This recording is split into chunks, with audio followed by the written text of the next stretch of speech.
Freya Ashford stood at the altar in a dress that wasn't hers, staring at a man who didn't look human. His hair hung in dark, matted strands around a face that might have been carved from marble. His eyes were the color of smoke and storms. His hands, resting at his sides, didn't tremble. Didn't move. Didn't seem to breathe. Behind her, Margot Crane's voice slithered into her ear like a blade wrapped in silk. "Sign the paper, Freya. Or I'll make sure you never see 21. Freya's hands shook as she held the pen. The officiant, a balding man with sweat stains under his arms, looked anywhere but at her face. He'd been paid well to ask no questions. Margot had made sure of that. This wasn't a wedding. It was a transaction. 48 hours earlier, Freya had been scrubbing the kitchen floor of the Ashford estate when Margot grabbed her by the hair and dragged her to the car. No explanation. No warning. Just cold fingers digging into her scalp and the sharp scent of Margot's perfume choking the air. They drove to the train station in Hollow's End, Washington, where the fog rolled in thick and the streets always felt like they were holding their breath. Margot parked, stepped out, and pointed. Him.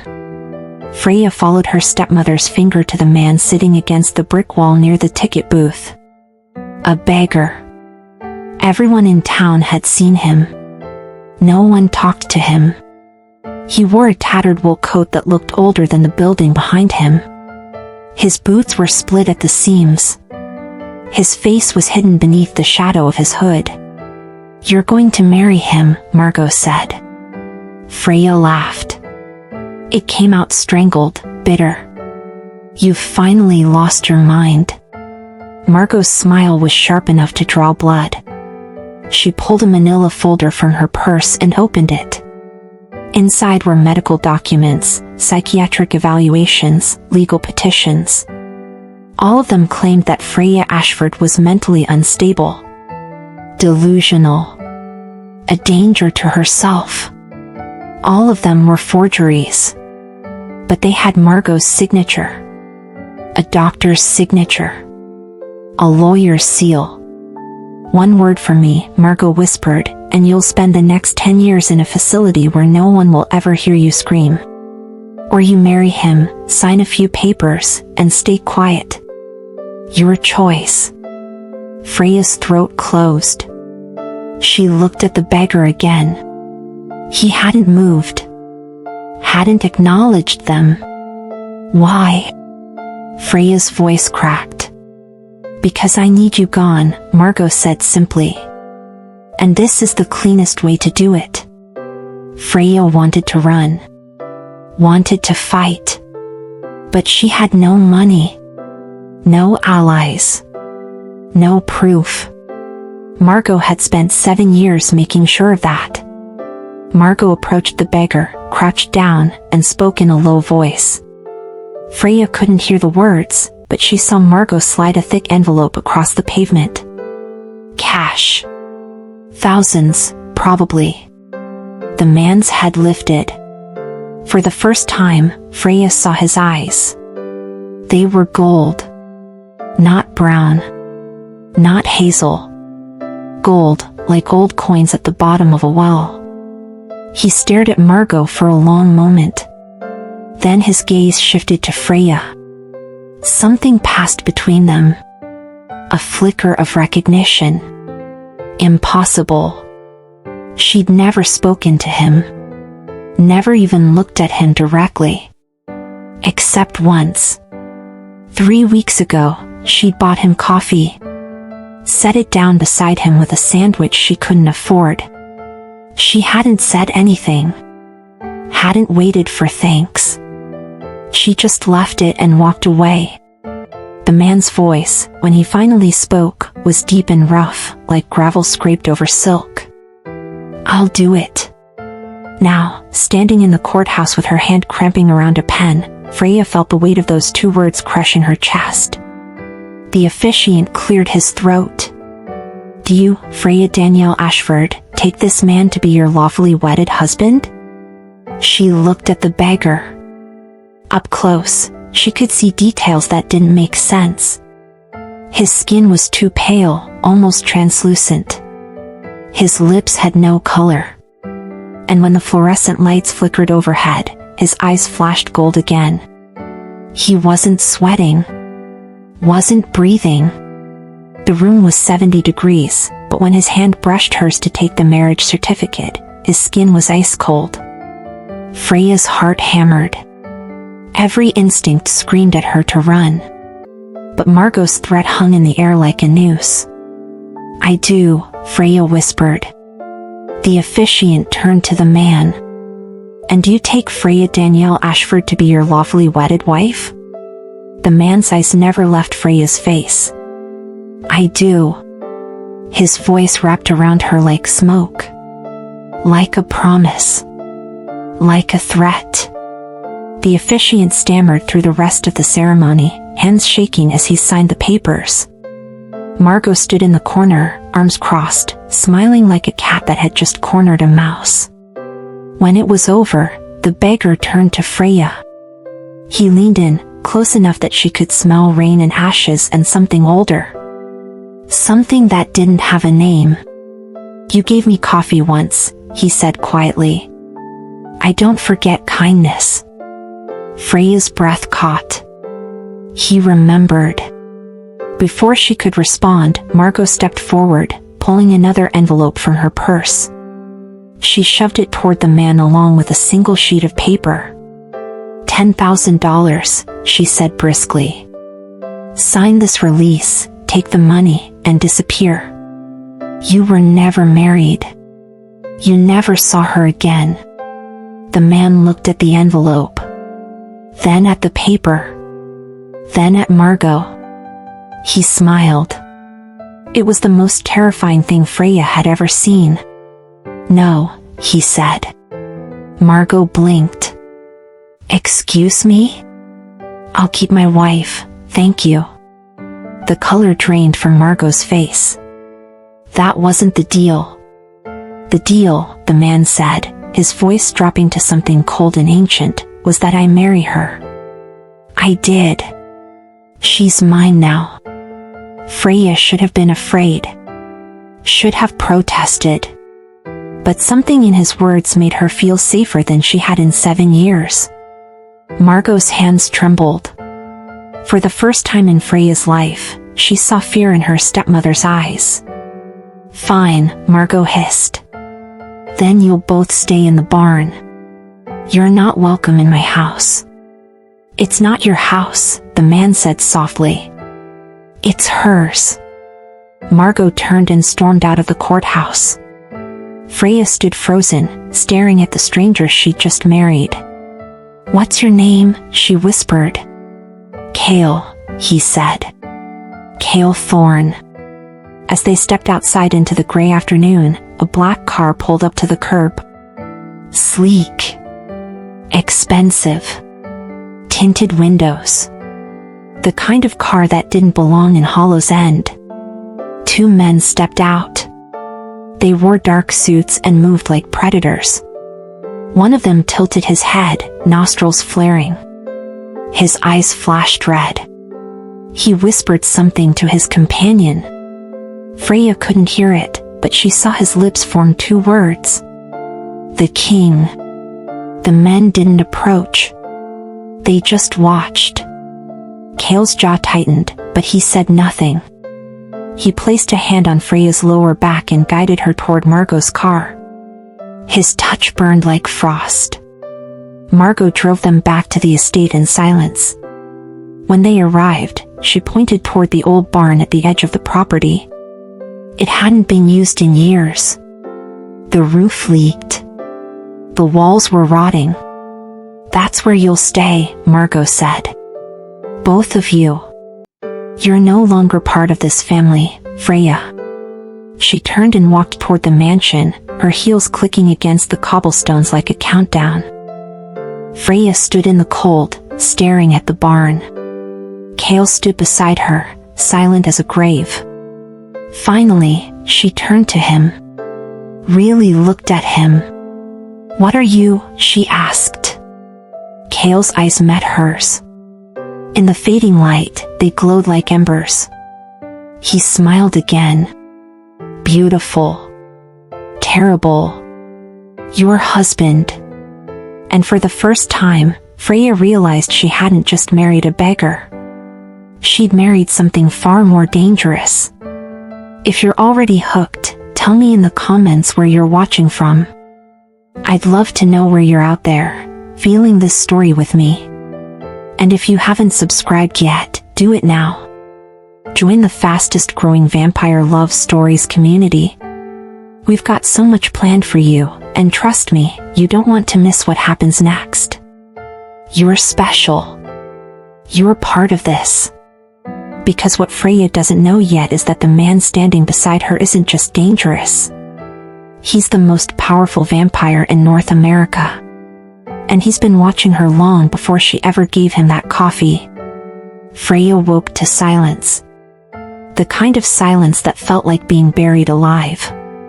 She sat up slowly, her body aching from sleeping on the dirt floor of the barn. Gray morning light filtered through the cracks in the wooden walls. The air smelled like hay and rust and something else. Something sweet and wrong. Kael was gone. She stood, brushing dirt from the thrift store dress she was still wearing, and looked around. The barn was exactly as she remembered it. Broken. Abandoned. Rotting from the inside out. Except for one corner. Someone had swept the floor clean. A pile of thick blankets sat folded against the wall. 3 candles burned on an upturned crate, their flames steady despite the draft. And beside them, on a chipped plate, was breakfast. Scrambled eggs. Toast with butter. Sliced strawberries. Her favorite. Freya's hands trembled as she picked up the plate. How did he know? She'd never told him. Never told anyone. Her mother used to make this for her every Sunday morning before she died. She set the plate down, her appetite gone. Her chest felt too tight. She walked to the barn door and pushed. It didn't budge. She pushed harder. Nothing. Locked. Margot had locked them in from the outside. Freya's breathing quickened. She slammed her palms against the wood, panic rising in her throat. She was trapped. Trapped with a man she didn't know. A man who wasn't human. A sound behind her made her spin around. Kael was standing in the center of the barn. He hadn't been there 3 seconds ago. He'd come through the window. 10 feet off the ground. No ladder. No rope. He just appeared, silent as smoke, landing on the balls of his feet like gravity was optional. Freya backed against the door, heart hammering. Kael raised his hands slowly. I'm not going to hurt you. What are you? The words tore out of her. He didn't answer. Just watched her with those unnerving golden eyes. Tell me the truth, Freya demanded. You're not human. I'm not stupid. So what are you? Kael tilted his head, studying her. What do you think I am? I think you're the kind of thing my parents used to tell me didn't exist. Something flickered across his face. Surprise, maybe. Or recognition. Your parents, he said slowly. Tell me how they died. Freya blinked. What? The car accident. Route 9. Black ice. His voice was flat, emotionless. That's the story, isn't it? How do you know that? Because I can smell old vampire venom on half the items in that house. Kael stepped closer. Your father didn't die in an accident, Freya. He was murdered. The world tilted. Freya's knees buckled. She caught herself against the door, bile rising in her throat. You were lying. I don't lie. Kael's voice was soft, careful, like he was talking to something wild that might bolt. Vampires leave a scent when they kill. It soaks into fabric, wood, metal, fades over time, but never fully disappears. Your parents were killed by one of us. Freya couldn't breathe, couldn't think. Why? She whispered. That's what I'm trying to figure out. She looked up at him, tears blurring her vision. And you? What are you? Kael's jaw tightened. Someone who's been running for a very long time. He turned away, facing the window. His shoulders were rigid, tense. Freya wiped her eyes, anger cutting through the grief. That's not an answer. It's the only one I can give you right now. Why did you agree to marry me? Her voice cracked. Why did you really say yes? Kael was quiet for a long moment. When he spoke, his voice was barely audible. Because you saw me. Freya didn't understand. 3 weeks ago, Kael continued, still facing away from her. You brought me coffee. You didn't look at me like I was trash. Didn't spit. Didn't cross the street. You just left it and walked away. Do you know how long it's been since someone treated me like I was worth kindness? Freya's throat ached. 200 years, Kael said. The number hung in the air like a ghost. Before Freya could respond, Kael went rigid. His head snapped toward her, nostrils flaring.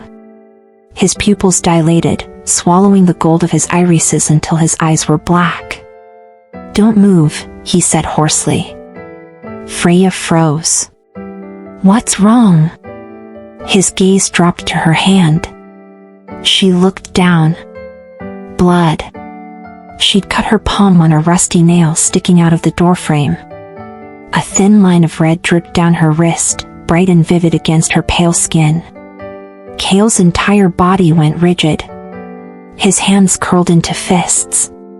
Veins stood out on his neck. When he opened his mouth, she saw them. Fangs. Long, sharp. Gleaming. Run, he choked out. What? Run. Freya stumbled backward, but there was nowhere to go. The door was locked. Kael's breathing turned ragged. His eyes were fully black now, fixed on the blood dripping from her hand. He took a step toward her. Then he turned and launched himself at the barn wall. He went through it like it was paper. Wood exploded. The entire structure shook. Freya screamed, throwing her arms over her head as debris rained down. When the dust settled, there was a Kael-shaped hole in the side of the barn. And he was gone. Freya stood alone, shaking, clutching her bleeding hand to her chest. What the hell had she married? She wrapped her hand in the hem of her dress and tried to steady her breathing. She needed to think. Needed to understand. She started searching the barn, looking for anything that might tell her what was happening. In the back corner, hidden beneath a rotting tarp, she found a wooden crate. Inside were papers. Newspapers. Clippings. All of them were about her parents. Her hands shook as she sorted through them. Articles about their antique business. Photos of them at charity events.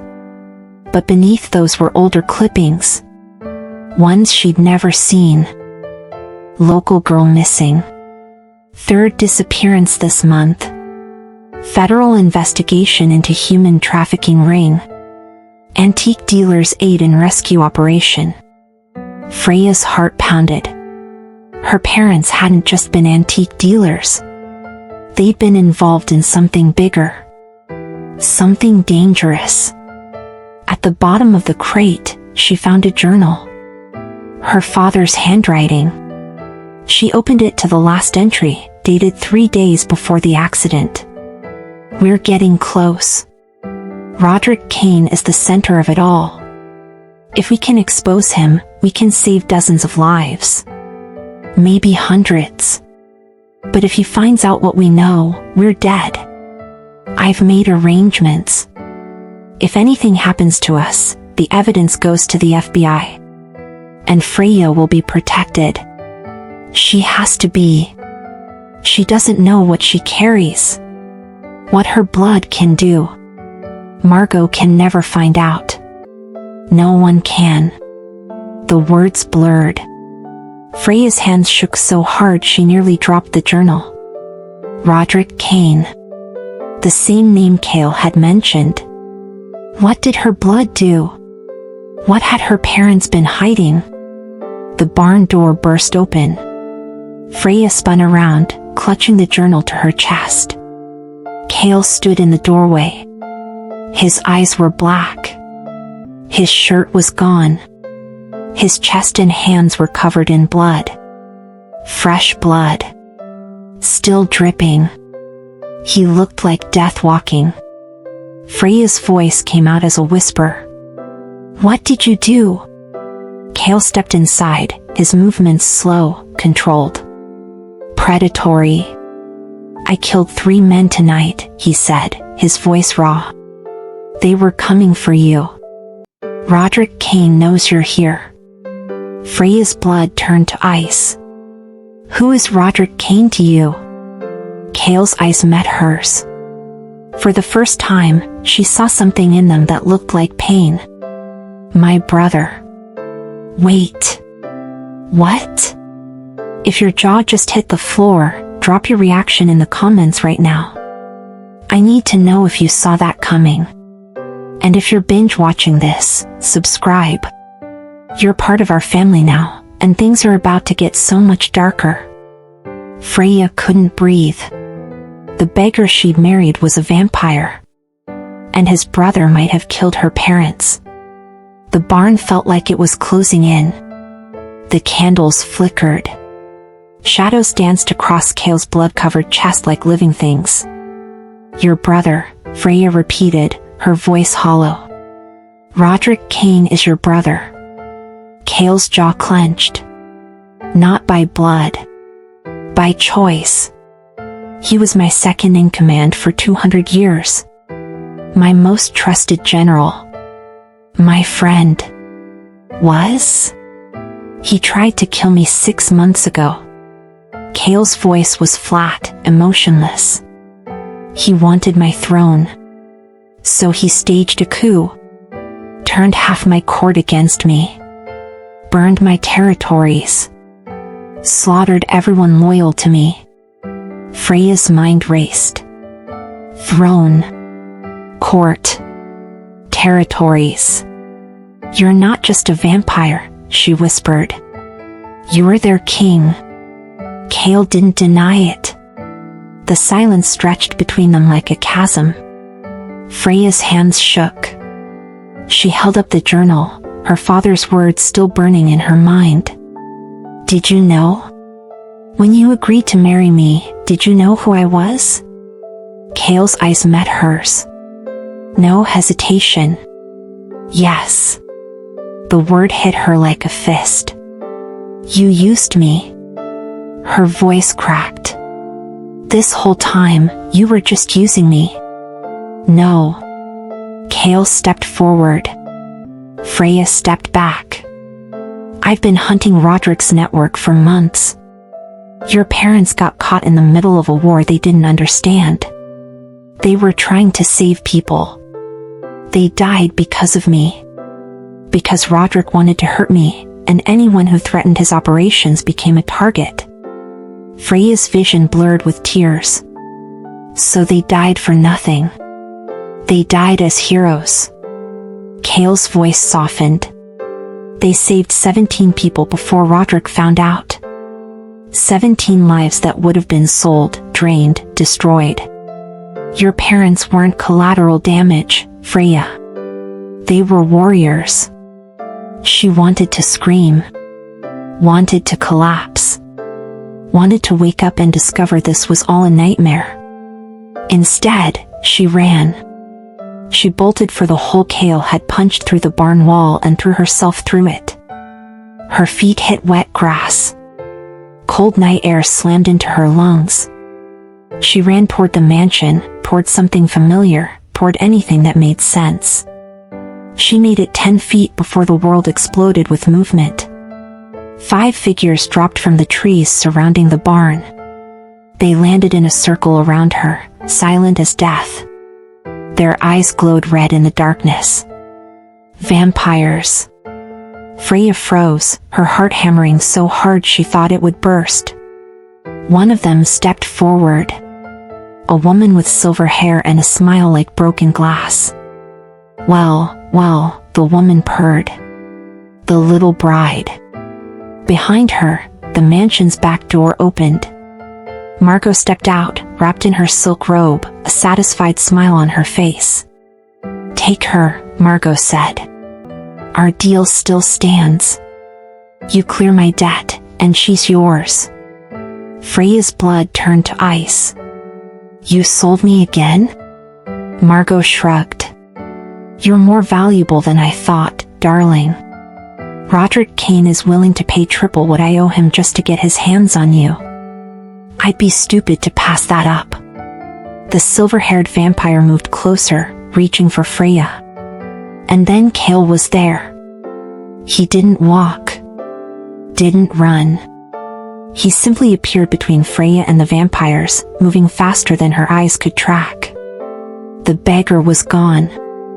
The man standing in front of her radiated power. Authority. Violence barely contained beneath skin that glowed like marble in the moonlight. When he spoke, his voice carried the weight of centuries. One word.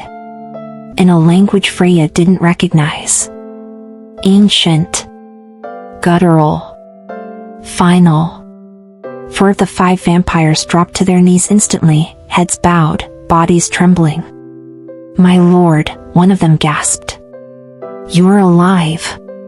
The silver-haired vampire stared at Kael, her face going pale. "No. You're supposed to be dead. Roderick said you were dead." "Roderick lied," Kael said softly. "He always did." The vampire snarled, fangs extending. "I don't serve you anymore. I serve him." She lunged. Kael moved. Freya didn't see it happen. One moment the vampire was airborne, claws extended. The next, she was on the ground in pieces, her body turning to ash before it hit the dirt. Kael stood over the remains, his hands still outstretched, dripping with black blood. He turned to the 4 vampires still kneeling. "Tell Roderick," Kael said, his voice like thunder, "that his king is coming. And when I find him, I'm going to make him remember why he used to be afraid of the dark." The vampires scrambled to their feet and vanished into the night, moving like shadows fleeing from light. Kael turned to Margot. She stood frozen on the back steps, her face white as bone. Kael crossed the distance between them in 2 strides. He grabbed her by the throat with one hand and lifted her off the ground effortlessly. Her feet kicked uselessly in the air. He leaned in close and whispered something in her ear. Freya couldn't hear the words, but she saw Margot's eyes go wide. Saw the color drain from her face completely. Saw her mouth open in a silent scream. Kael dropped her. Margot collapsed on the steps like a puppet with cut strings, gasping, shaking, her hands clutching at her throat. Kael walked back to Freya. His eyes had returned to gold. The monster was gone, buried beneath the surface again. "What did you say to her?" Freya whispered. Kael's gaze was steady, unflinching. "That if she touches you again, I'll make her beg for the mercy of death for 1,000 years. Freya should have been terrified. Should have run screaming. But instead, she felt something she hadn't felt in 7 years. Protected. Wanted. Seen. Kael reached out slowly, giving her time to pull away. When she didn't, he brushed a strand of hair from her face. His touch was gentle, reverent. "You're not my pawn, Freya," he said quietly. "You're my queen, whether you accept it or not." The words settled over her like a crown made of shadows and starlight. And somewhere in the distance, Freya heard Margot sobbing. "Okay, I need to know. Are you Team Kael or are you still suspicious? Tell me where you stand in the comments. And if you're loving this story, hit that subscribe button and join our community. You're part of something special here, and I promise you, we're just getting started." Freya woke in her childhood bedroom. For a moment, she thought the last 3 days had been a nightmare. The forced marriage, the vampires, the blood. Then she saw Kael standing by the window, silhouetted against the morning light, and reality crashed back. He'd carried her here after Margot's attempted betrayal. Carried her like she weighed nothing, through the mansion's front doors, past the portraits of her parents, up the grand staircase she hadn't been allowed to use in 7 years. He'd laid her in her old bed, tucked a blanket around her shoulders. And when she'd whispered that she was afraid, he'd sat in the chair beside her and promised he wouldn't leave. She'd fallen asleep to the sound of his voice, telling her stories about a world she didn't know existed. Now, 3 days later, everything had changed. Kael had taken over the estate. Vampires came and went at all hours, loyal soldiers returning to their king. They knelt when they saw him, pledged their lives, their blood, their eternity. Margot was locked in the basement. Kael had given Freya the key and told her she could decide what to do with her stepmother when she was ready. Freya wasn't ready. She spent her days wandering the mansion like a ghost, remembering what it felt like when her parents were alive. When the halls were filled with laughter instead of whispered battle strategies. Kael gave her space. But he was always there. A shadow at the edge of her vision. A presence that made her feel safer than she wanted to admit. He taught her things. Vampire history. The politics of immortal courts. The truth about her parents. They hadn't just been fighting human trafficking. They'd been protecting vampires. Runaways from Roderick's blood farms. Refugees who wanted freedom instead of servitude. "Your mother hid them in the antique shipments," Kael explained one evening as they sat in her father's study. "She packed them in crates, shipped them across state lines to safe houses. Your father created false identities, new lives. They saved hundreds before Roderick found out." Freya traced her fingers over her father's desk. "And then he killed them." "Yes." She looked up at Kael. He was watching her with an expression she couldn't name. Something between admiration and grief. "Why didn't you save them?" The question came out sharper than she intended. "I didn't know they existed until after they were dead," Kael said quietly. "I was already in hiding by then. Already being hunted. If I'd known, I would have burned the world to protect them." Freya believed him. That was the problem. She was starting to believe everything he said. Starting to feel things she shouldn't. Attachment. Trust. Maybe more. Late one night, she found another journal. Her mother's. Hidden in a hollowed-out book in the library. The last entry made her blood run cold. "If anything happens to us, protect Freya. She has the bloodline. The first hunters. The only blood that can kill or crown a king. Margot can never know. No one can know. Our daughter is the key to everything." Freya read the words 3 times, her hands shaking. What bloodline? What did her mother mean? Before she could process it, voices echoed from downstairs. A new arrival. Freya descended the staircase and froze. A woman stood in the foyer beside Kael. She was breathtaking. Tall, with dark skin that seemed to glow in the candlelight, and eyes like molten silver. She wore black leather and moved like violence wrapped in silk. Kael's expression was unreadable. "Freya," he said carefully.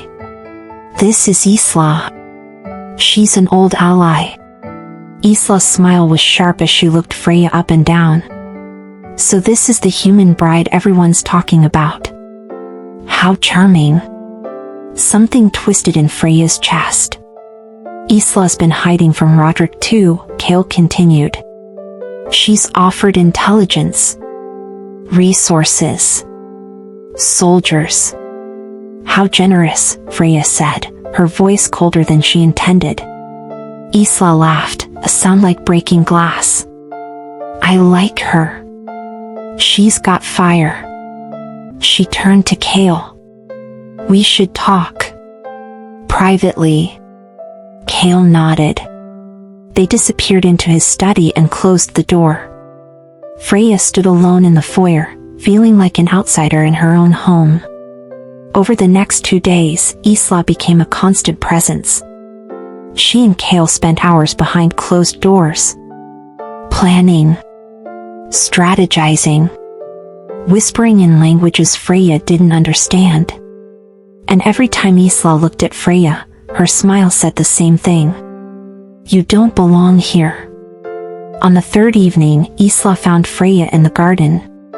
"You seem troubled, little bride." Freya didn't look at her. "I'm fine. Are you?" Isla leaned against the garden wall, studying her nails. "Do you really think a king would want a human queen? You're useful, darling. A symbol. Proof that he's merciful. Kind. But you're not eternal. In 60 years, you'll be dust. And he'll still be here, ruling, unchanging, with someone who can actually stand beside him forever." The words burrowed under Freya's skin like poison. "He doesn't love you," Isla continued softly. "He's protecting an asset. That's all you are." Freya's throat tightened. She wanted to argue, wanted to believe Isla was lying. But doubt had already taken root. That night, Freya went looking for Kael. She needed to hear him say it. Needed to know if any of this was real. She found him in the library, with Isla. Isla's wrist was pressed to Kael's mouth. His fangs were buried in her skin. Her head was tilted back, eyes half closed, a smile playing on her lips. Blood dripped down his chin. The sight hit Freya like a physical blow. Kael's eyes snapped open. He pulled back instantly, Isla's blood still on his lips. "Freya, wait." She ran. She heard him calling after her, but she didn't stop. She grabbed her coat, shoved her feet into boots, and fled into the night. She ran through the gates, down the long driveway, onto the main road leading into Hollow's End. Her breath came in ragged gasps. Tears blurred her vision. She'd been so stupid, so naive. She made it to the edge of town before she realized she wasn't alone. 3 figures stepped out of the shadows. Their eyes glowed red. Their smiles were razors. Freya tried to scream. A hand clamped over her mouth. The world spun. Darkness swallowed her whole. When she woke, she was on her knees. Cold stone bit into her skin. Heavy chains wrapped around her wrists, bolted to the floor. She looked up. A man stood in front of her. Tall. Handsome in a cruel, carved way. His eyes were the color of old blood. He smiled. Finally, Roderick Kane said, "The girl who carries the blood of the first vampire hunters. You're going to help me kill my king." "No. Not like this." Comment save her if you're screaming right now. I need to know you're feeling this. And if you're on the edge of your seat, don't go anywhere. Subscribe and stay with us. This is about to get so much worse before it gets better. Freya was bleeding. Roderick Kane had carved symbols into her arms. Ancient markings that burned like acid, glowing faintly in the darkness of whatever hell she'd woken up in. Blood dripped from the cuts, pooling on the stone floor beneath her. She'd been here for hours. Maybe days. Time had lost all meaning. Roderick circled her like a predator savoring a meal. His footsteps echoed in the vast chamber. Torches lined the walls, casting shadows that moved like living things. "Do you know what you are?" he asked, his voice smooth as poison. Freya spat blood at his feet. "Go to hell." Roderick laughed. It was a beautiful sound. Terrifying. "Your ancestors were the first vampire hunters," he said, crouching in front of her. "A bloodline blessed by something older than vampires. Older than recorded history. Your blood can nullify our magic. Break our immortality. Kill us in ways nothing else can." Freya's vision swam. The cuts on her arms throbbed with each heartbeat. "That's why your parents died," Roderick continued. "I offered them a fortune to hand you over. Told them I just wanted to study your blood. Create immunity for my kind. They refused. So I killed them and waited. Waited for you to grow up. Waited for the perfect moment to take what I needed." Rage burned through the pain. "You're a monster. I'm a survivor." Roderick stood, gesturing to the symbols carved into her skin. "Your blood is the key to killing Kael.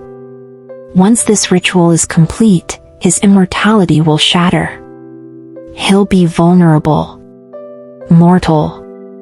And I'll take back what's mine." "He'll kill you," Freya gasped. "He'll try." Roderick smiled. "But he won't make it in time." He drew a blade across his palm and let his blood drip onto her wounds. The mixture hissed and smoked. Freya screamed. The symbols flared brighter. The room filled with light and heat and the smell of burning copper.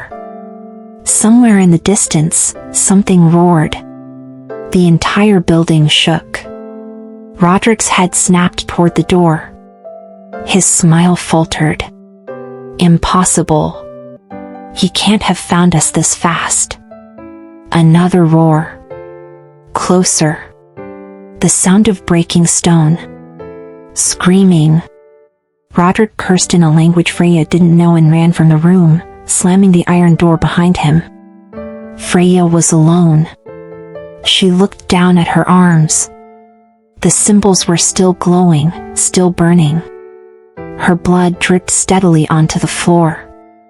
But something was different. Where her blood touched the chains, they smoked. The metal hissed and blackened, weakening. Her blood was toxic to vampire magic. Freya gritted her teeth and pulled. The pain was blinding. But the chains groaned, cracked, and finally shattered. She collapsed forward, gasping. Her arms felt like they were on fire. But she was free. She forced herself to stand, stumbling toward the door. It was locked, but the iron was old. She kicked it once. Twice. On the third try, it gave way. The hallway beyond was chaos. Vampires fought vampires. Blood splattered the walls. Bodies turned to ash mid-scream. The air reeked of death and smoke. Freya ran, pressing herself against the walls, trying to stay invisible. She turned a corner and froze. Margot was there. Chained to a pillar in a side chamber, her face bruised, her expensive clothes torn and filthy. She looked up when Freya entered, and something like hope flickered in her eyes. "Freya." Thank God. Get me out of here.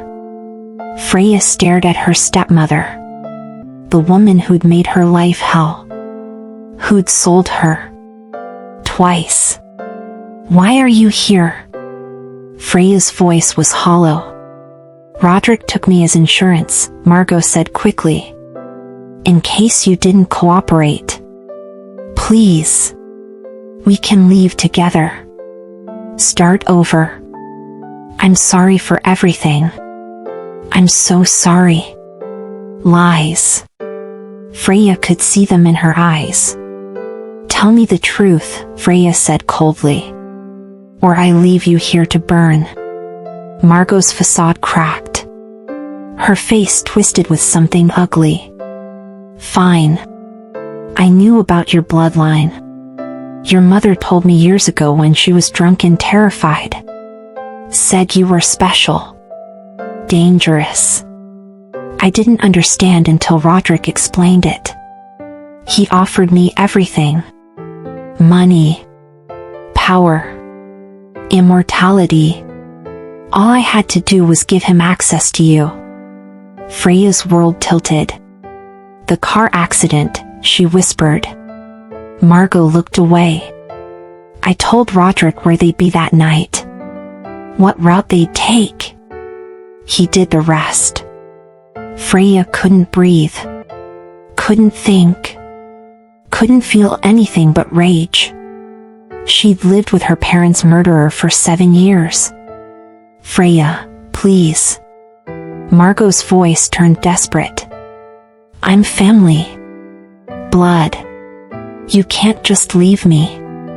Freya looked at the chains. At the woman who'd destroyed everything.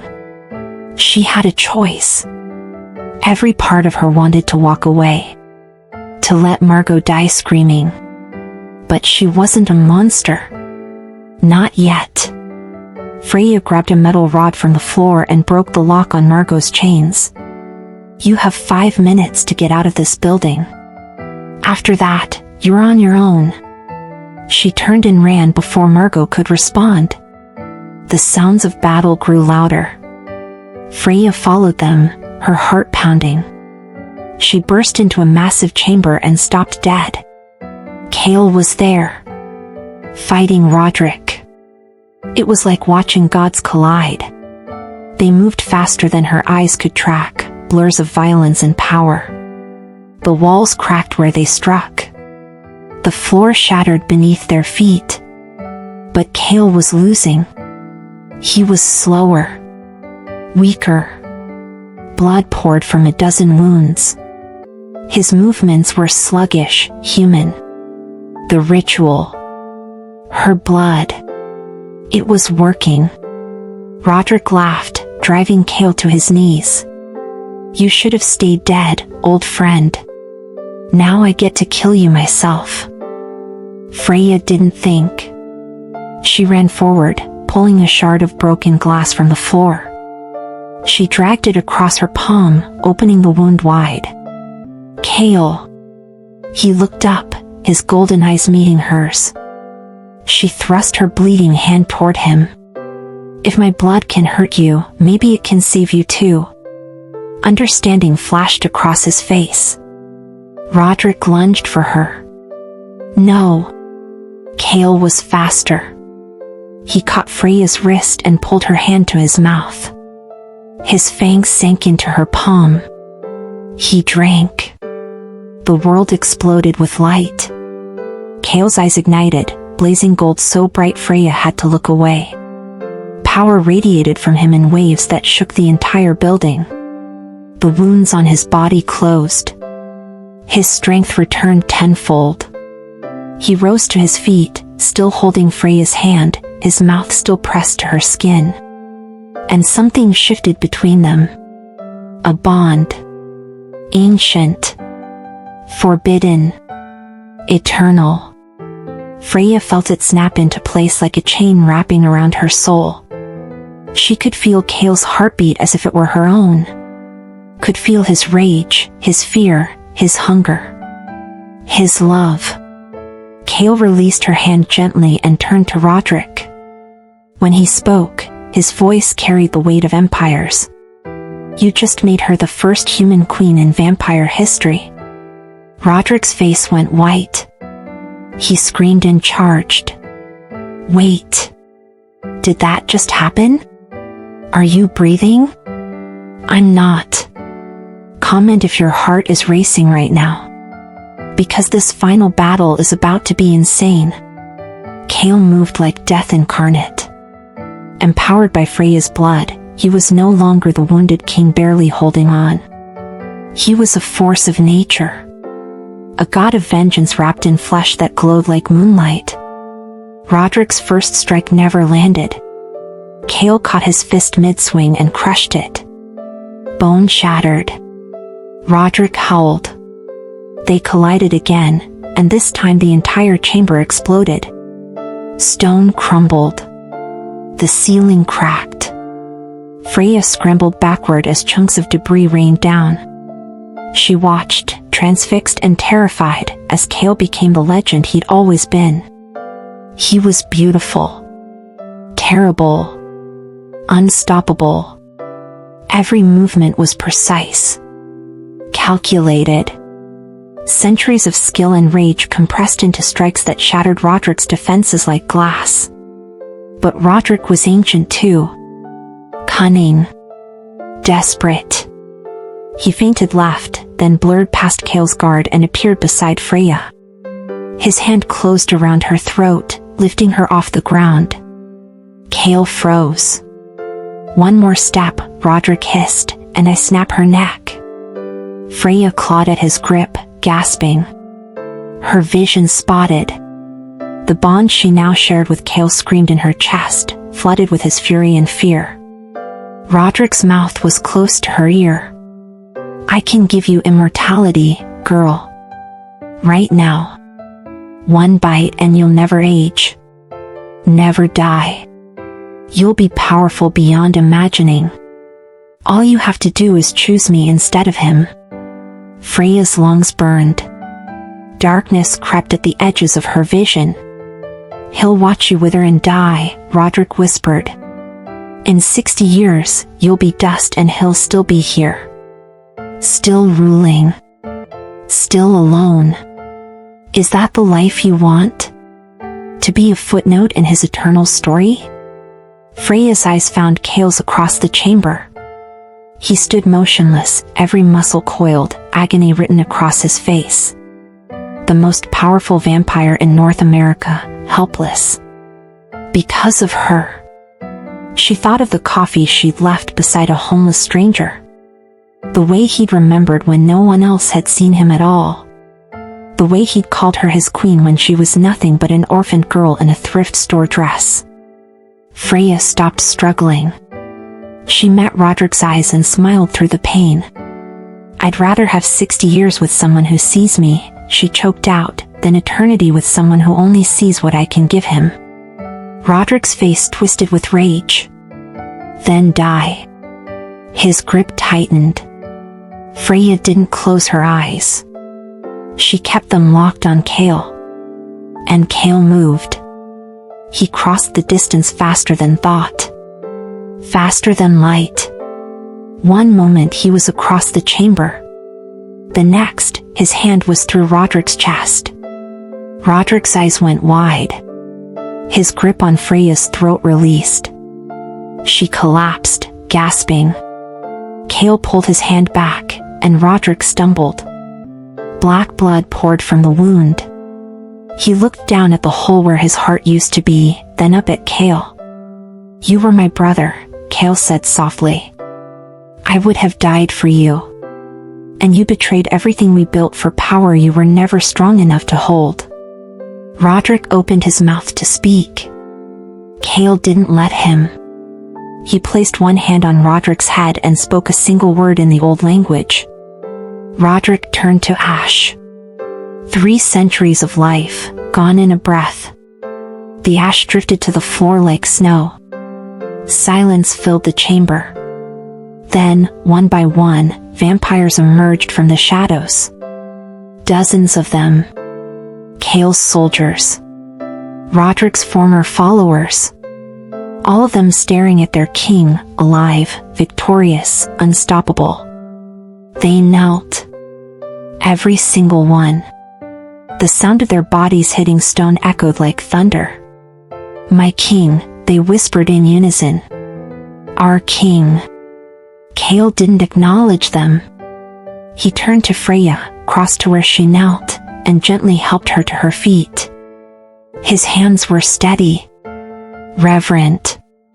"Are you hurt?"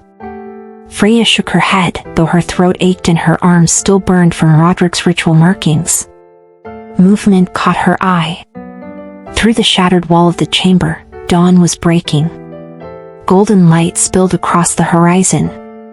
Freya's breath caught. Kael, the sun. He should burn. Every vampire burned in daylight. It was absolute. Inescapable. But Kael didn't move. Didn't flinch.